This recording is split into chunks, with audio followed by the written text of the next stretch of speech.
And welcome back, everyone, to the final, the last DreamHack Last Chance Closed Qualifier for the Land of the Americas. I am your host, Live VIP, and with me is no one for now. I may be joined by someone in the future, so look forward to that. Look forward to that if that does happen. And we're already diving into our first series. Oh boy. Unfortunately, we were not a part of the open qualifiers, so shout out to Pig, shout out to Biomorph, Renegade X, and all the other English casters who were able to cover the open qualifiers. But here we are in the closed qualifiers, and in the top right hand corner of 2000 Atmospheres ALE, we have the Chinese Terran player. He is blue, representing KZ Gaming, KZG. It is time.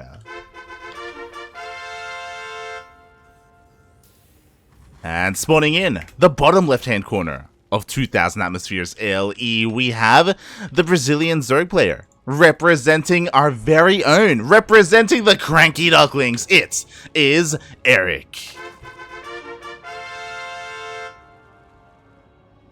Let's go. Spam this brick because his name is Erik. Oh my god, it's been so long. It's been so long since I've had the pleasure, the luxury, the honor of casting our boy Erik here. It's been a while since DreamHack. Obviously, during DreamHack, now after the DreamHack main season of DreamHack Winter, Erik did go on a bit of a hiatus. Of course, we would see him in weekly tournaments like Battle of the Americas, Sentimiento Latino, Copa Hyperion. But if you've been following him, then you know that Erik has been playing a lot of Age of Empires 4. He's actually been competing in Age of Empires 4 in a lot of their tournaments recently, and practicing a lot with his with his countryman, with Kelazur. Kelazur is also in this tournament. So the both of them have been practicing a lot. They've been doing a lot of customs in AoE 4, and they've been having a lot of success. Shout out to Erik. The other day he was playing in a tournament, I don't know what it was called, but in a big 20k tournament of AoE 4, and he took down like one of the best AoE 2 players. And everyone was like, who is this guy? And I'm like, mate, you don't know who Erik is? God damn. Shaking my head.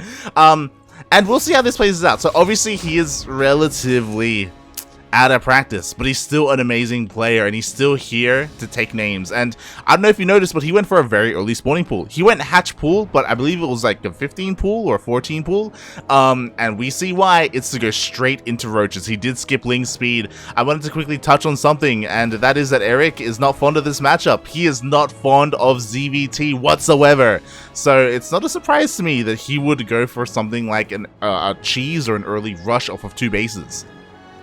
So there we go, 6 roaches are now on the way. They're going to be being sent across the map. What's important is that this Reaper from Time hasn't got into the main base. He hasn't seen anything. He dips in and he will spot the roaches. Now Time knows what's coming his way. He has to respond immediately. He should be starting a bunker. He needs to get ready to evacuate his natural base. And there we go. There is that bunker.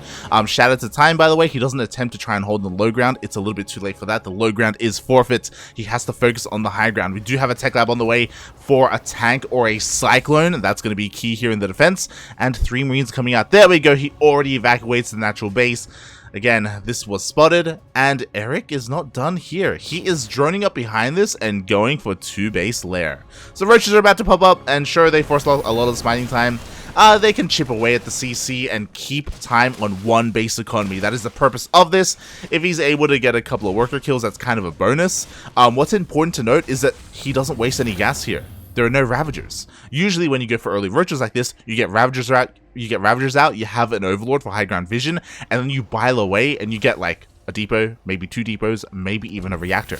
And you know, you can get more value that way. But no, Erik saves his gas, keeps all these roaches alive, and takes more gas.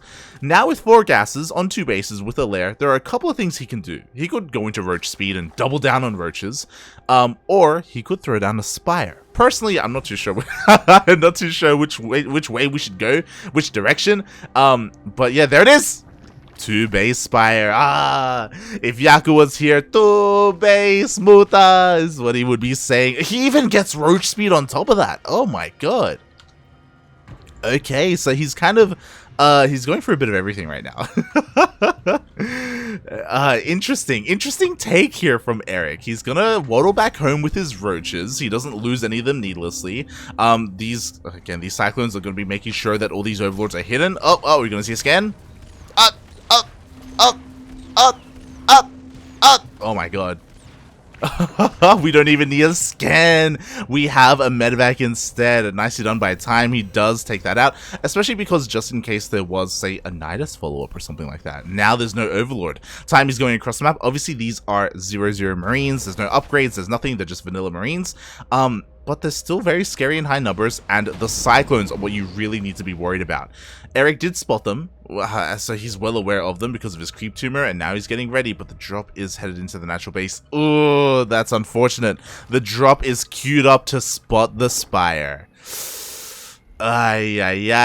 Time, he gets all the information he needs. He sees the Spire, he knows the potential of mutas, and he should be getting ready for them. Meanwhile, one Marine gets picked off before the hot pickup. At the same time, Cyclones do hit the third base, but are forced away. Roach speed is done, so the Cyclones have to respect that. They gotta back off. 1-1 is on the way as well, and I love this. Erik, he's only getting 6 mutas. You know what 6 mutas means? That means that is enough to one-shot SCVs, and that is it. So it's just a harassing force. It's just to go in and pick off and harass and do whatever he can. His main army, though, is going to consist of these roaches. Meanwhile, it's not like he's been neglecting his drones. Like, he's got his third base, he's droning up, he's taking another gas. He knows that the composition that he's going for is very gas intensive, especially with double Evo chamber upgrades. And he needs to try and catch back up. Meanwhile, Time, he has stabilized quite well. He already had his third CC on the way. We've got all these upgrades. Like, this is getting a little bit scary. Roach Ravager, it's okay in the mid game, but it does fall off. Oh no, we had a Widowmine at the third base. Just like that, one of the mutas gets picked off. Already so much of the power of this flock of mutas is taken out. He's still, gonna get a gas, which is something, to be fair. But that was a rough start there with that Widowmine. Meanwhile, Roaches are looking to hit the third base. This could be the end of the game. Time is going across the map completely unscattered. Erik did not have control of the watchtower. He doesn't see what's coming his way. His army is completely out of position. Erik is hoping that Time turns around, but Time, it's too late for him. He's not turning around. He's going to hit this third base, and he's going to get a kill. Roaches come forward. He gets both the Cyclones, but he cannot contend with the Marines at all. The Marines are going to take down a hatchery. That is it. At the same time, Roaches are trying to break into the natural base, but it's going to take a long time for that to happen. So we're going full base trade mode right now, and there's just so much DPS in these Marines. They just focus down all the eggs as well before anything pops out. Roach Ravager is being banked up here at home, and the Roaches of Erik actually get into the natural base, and a lot of SCVs are falling. But Erik did lose a third, and oh god, he just goes straight in. Oh, we do have a bile. The tanks are bunched up. Oh no, only one tank goes down, not the second. It looks like there may be enough roaches to clean this up. It's gonna be so close. It is. The tank falls. 26 SCVs died across the map. Erik is ahead in the workers. He's down in the bases, but he pulled his workers prematurely. Like, he kept a lot of his drones alive. Got that one Widowmine. That one Widow. Oh god. Oh god. Okay. Not bad. Not bad for a Widowmine shot.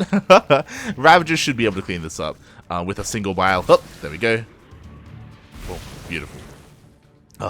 So now we're in a really interesting place. Again, those roaches dealt a lot of damage. 26! I got 26 workers, mate. Oh my god. But we have 3 CCs. We have 3 triple mules as well. Like, Time is still okay. It's just that things are relatively even, is how I should put it, between these two players, economically. We have another drop. This third base is not going to finish up. Erik needs to, like, double expand or something, as that was a kill, not a cancel. At the same time, Roach Ravager gets only 3 SCVs. There are 2 tanks here. This natural base will not be broken, and Erik losing that third base was huge. Again, if it was just a cancel, then it's sure, whatever, he can just retake it. But the fact that that was killed, now we have a double expand. Now Erik knows he desperately needs to get a third base up and running, but that was devastating. At least, damage will be done here. A couple of deepers are going to go down. Time is going to be supply blocked for a little bit, but this is a scary army. And if Time moves across the map, I think he can just A-move, I'll be honest. I think he can just send it across the map, you know? So, we'll see what Time waits for. I mean, 2-2 is almost done. +2 attack at least. So, it would make sense if Time waited for his upgrades before he went out across the map. He wants to hit as hard as possible.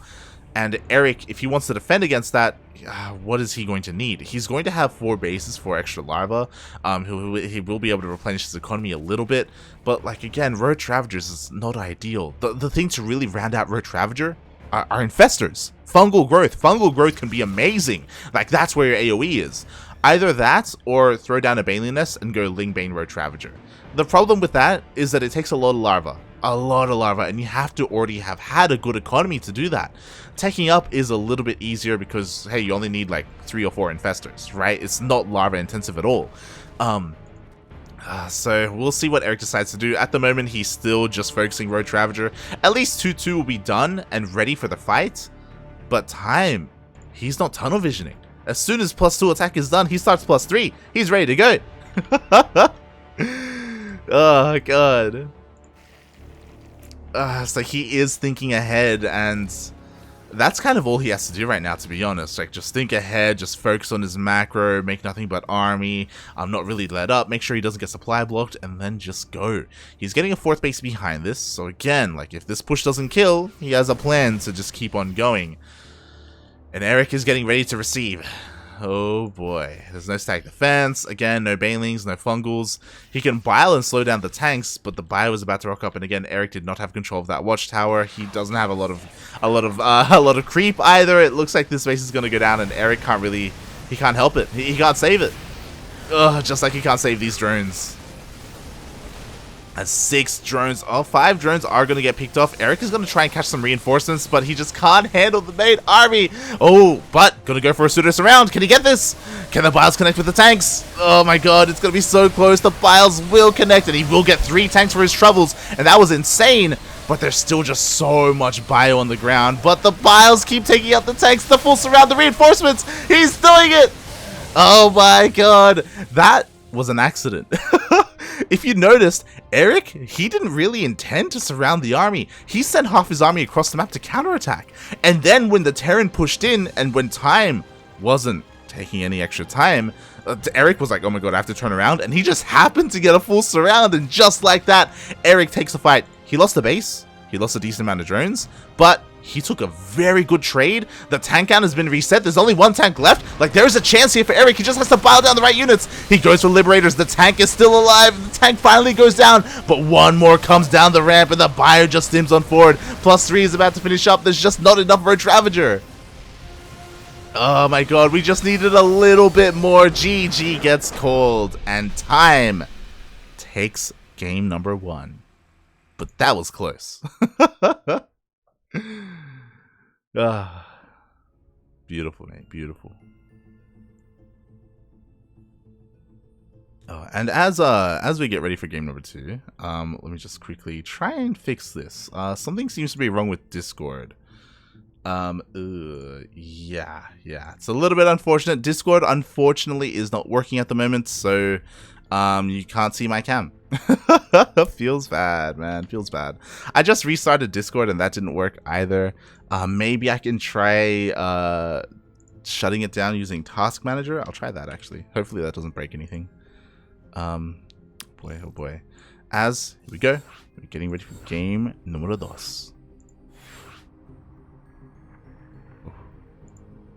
Okay. Here we go. And again, I'm so impressed with how Erik played that out. Sure, he lost, but there was some nice moves there. There was some nice fights. There was some nice engagements.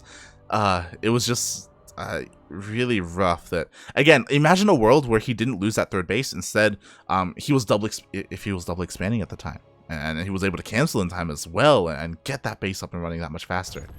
Oh, hold on, I got to join the Funaras. I gotta join them. And there we go. Spawning in the bottom right hand corner of Curious Minds LE, we have the Chinese Terran player currently up 1-0 in this best of 3 series. Oh, we have representing KZ Gaming, KZG. It is time. The best player in all of China. And spawning in the top left-hand corner of Curious Minds LE, we have the best Zerg player in all of Brazil, representing the CranKy Ducklings. Oh my, once again going for a very interesting opener. It was a 14 hatch. My god. It is Erik.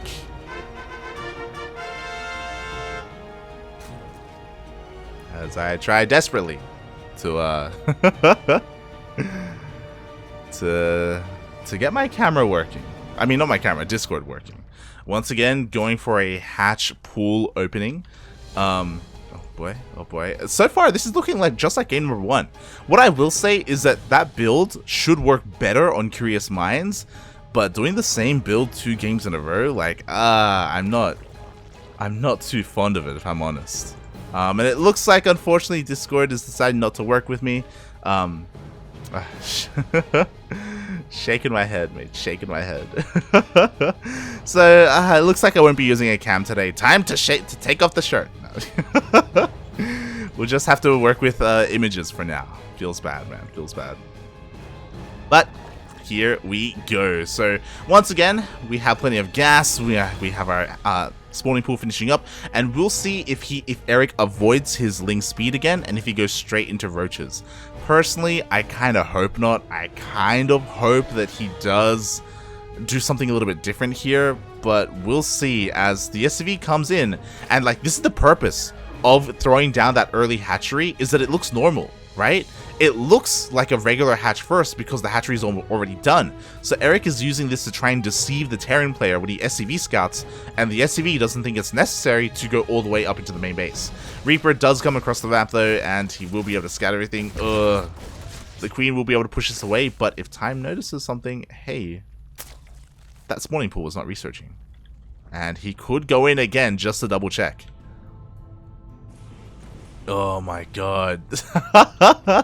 So shout out to Erik for doing something different, but also, this is crazy. He's going straight into a lair. The Lings do show up across the map, but there is a Marine here to defend. A safety Marine was made, so Time is perfectly fine here. Oh, does lose the Marine though, so nice micro there by Erik. He was able to take that down. And again, Erik, he's trying so hard, especially with this Queen, to deny scouting. He has to stop the Reaper. If the Reaper gets in, then it's gonna be all over. Like, I respect, and I'm sure Erik respects Time enough, where if Time sees this, he will respond well, and it'll be so much more difficult to pull off. Again, he's up against the best in China, mate. Like, Time, he goes up against Koreans all the time, mate. He's amazing. So Erik is being quite cheeky here. Lair finishes up. Are we going to see the Spire? That's the only thing I can think of right now, especially without Ling speed. It shouldn't be Nidus, and there it is. We do see the Spire thrown down. Oh, here we go. The Reaper, though, it's still trying to find a way in, and it looks like it will. Oh, God. Not getting through the natural. Lings try and move into the main base. Oh, God, the Reaper. He's on the way. The ramp, the cliff. Erik, please. Oh, he will not get here in time. The Reaper does dip in, and the Reaper does scout the lair. Feels bad, man. Erik was trying so hard to stop the scout, to deny the scout, and he did for a very long time. But in the very end, he was not able to. Time was able to see everything. And to be fair, if the Reaper was pushed away again, I wouldn't be surprised if he just scanned. Right? Like, just to be safe. Like, a scan would just secure everything. So now Time is aware, or should be aware, of Mutas. He hasn't scouted all the gas. So, to be fair, a fast lair like this could still be Nidus, right? It could be something else. And, oh god. The Lynx! Ah! Oh, if only the Queen was here. Time doesn't get the full scout, so he's working with incomplete information. He starts his E-bays, so he will have access to missile turrets, but he didn't rush them out.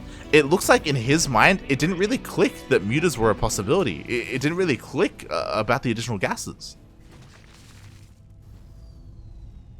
Oh boy, quickly checking the units. This time there is no Widowmine. We do have a Viking trying to hunt down Overlords, but I feel like Time is underreacted. Like it feels almost as if he has kind of misread the situation a little bit. He does get a gas here at the natural, which is again a little bit sus. There we go. The mutas finally reveal themselves. They will take down this Viking, and now this will give Time the time he needs to throw down missile turrets. Yes, the the final last chance countdown. Let's go. Muta's about to show up. No, God. Okay, their Marines. Stim finishes up in 1 second. It is already done. You do not want to fight Marines, mutas. Marines will just annihilate you. But again, without a Widowmine, these mutas, they can dish out some damage. 2 SCVs go down, maybe a third. Oh. Gets a third. Doesn't lose a muta. But a Widowmine is about to pop out. Oh god, Erik has to be so careful. He doesn't have detection with this. Oh, there we go. Widowmine does burrow within with the production, but he goes for the gas instead. He has to be so careful to try and avoid this. Oh god, no! He moved to the north for 1 second, a little bit too much, and 1 muta goes down. God, 100 gas down the drain. Like, mutas are so expensive. This is a little bit greedy from Time. Not gonna lie, trying to take his third base. He's gonna take a decent amount of damage here. Oh my god, and a couple of Marines are gonna get picked off as well. Oh no, you don't want to fight this! He's gonna lose 1 muta? Oh, and the Widowmine shot goes off, getting even more. But he killed all those Marines, and he even gets the tank. Totally worth it. I was afraid about him fighting the Marines, but Erik identified in a split moment there that, hey, there weren't enough Marines there to really be a real threat. Killing a tank that early is huge. Why is it huge? We have roaches on the way. Roaches are slowly banking up.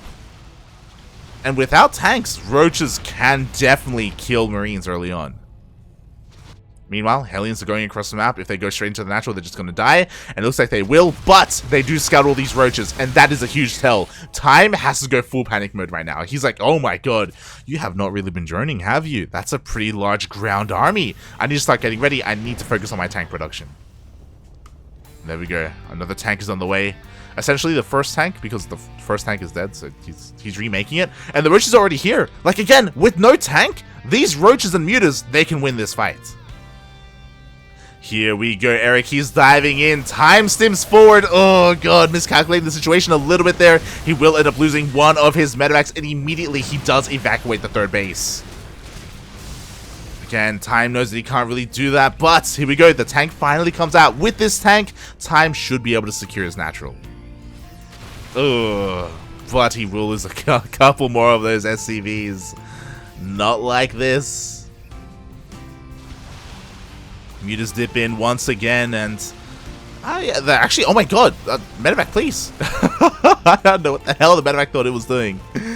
Oh, maybe a free Marauder gets a Marine instead. Nicely done regardless. And Erik behind this is droning up. Not just droning up, he is transitioning into Ling Bane. And that is so important, but he loses another muta. Again, muta micro is so delicate here. You have to be so careful. Erik has a pretty massive advantage, but without Baneling speed, it's so difficult to fight Marines off creep. Like, let's be real. Like, Banelings are not going to be able to waddle in at all. Meanwhile, no, there was a second Widowmine. Ay. We do have a scan.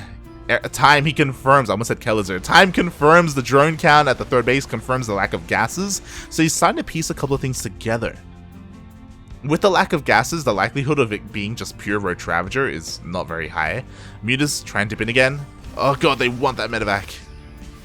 But again, Erik is doing such a good job at just keeping the worker count incredibly low. Unfortunately, Erik hasn't scouted the top right.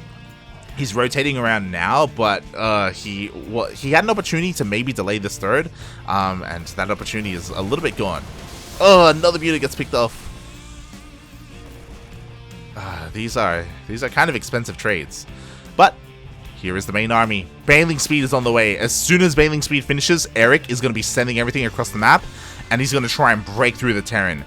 Pushing in through the third isn't really going to work. Like, we already have supply depots being thrown down. Like, the Sim City here is going to be amazing to protect these tanks. But here, like, there's such a big angle of attack. This is the ideal scenario for Erik to push in. But he doesn't really know that.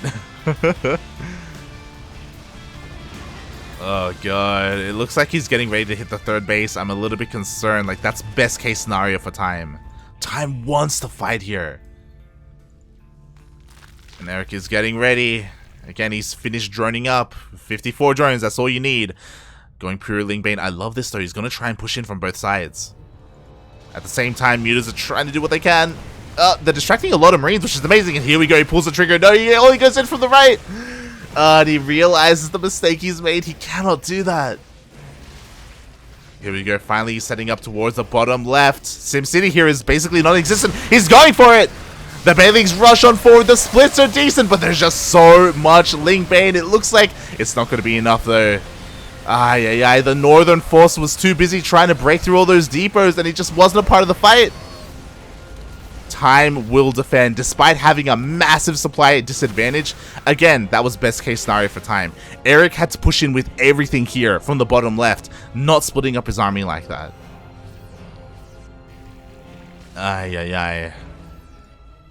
And with that, Time holds. He's got the upgrade advantage. He's got 2-2. His production is just keeps on going. His third base is basically fully saturated. This is not looking good for Erik. And Erik recognizes this. He has 0-0. He throws down finally 2 Evo chambers, but he is far behind when it comes to the upgrades. Mutas are trying to do what they can, but the muta count is only 4 mutas at this point. God, Erik had such a lead. Erik was doing this so well, but as you can see, like, Terran units are so efficient. One big fight like that, going Terran's way is all he needs. But here we go, Erik, he's going for one final push. There's only one tank on the high ground, but he cannot break through. Especially now with a second tank. Erik has to think about plan B. And what is plan B going to be? Trying to catch back up in Ling Bane and trying to re-drone isn't going to work. And it looks like Erik recognizes that, because he hasn't really made too many drones. There we go. He's droning up a little bit more. I do think that probably the biggest comeback mechanic right now that Erik has available to him is if he throws down an Infestation Pit. If he goes Infestors. Infestors may be his saving grace right now. I was talking about Infestors in Game 1. Here in Game 2, because Time has been on the back foot a little bit more. Oh god, as all the mutas are going to get picked off. But because Time has been on the back foot, like, Erik has the opportunity to maybe tech up. Like, an Infestation Pit would be insane. And it could just maybe not win him the game, but buy time for the game to be elongated, so he can just, again, catch up.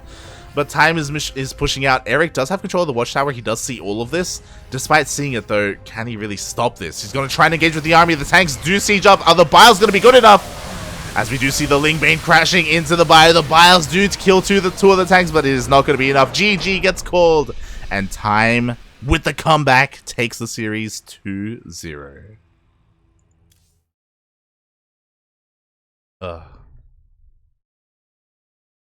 GG. GG. Well played. Well played, Time. He did play incredibly well. His scouting information, his defense, the way that he engaged as the army was coming to him, like, he was doing everything right. Erik, also, especially, like, in both games, like, he had some good advantages, and especially in Game 2. Game 2, he was going for the kill move. But again, like, his scouting information was a little bit limited, and because of that, he didn't know the best way to push into that army, and he ended up fighting with half his army. And then the other half came in, you know? Like, again, best case scenario for Time. Oof. GG.